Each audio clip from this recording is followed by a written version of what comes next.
In this video, we're going to be taking a look at another word problem.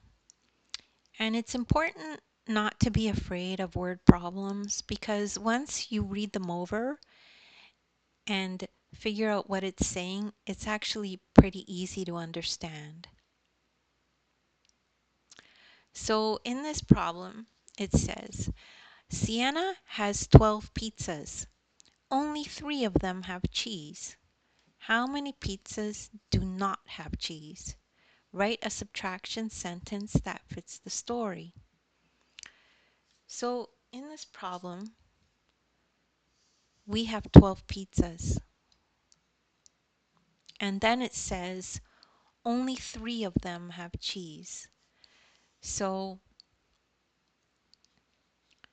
we need to figure out how many do not have cheese. So if we take away the 3 that have cheese, we can figure out how many do not have cheese because those are the ones that are left over. So taking away means subtraction. So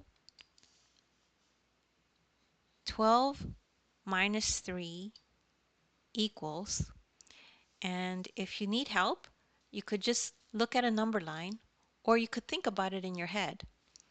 So for this one, if we start at 12 and go back 3, 1, 2, 3, the answer to 12 minus 3 is 9. So we took away the 3 pizzas that have cheese, and now we're left with the 9 that do not have cheese. And don't worry if you don't get this right away, just rewind the video and listen to it again till it makes sense. And remember, practice makes improvement.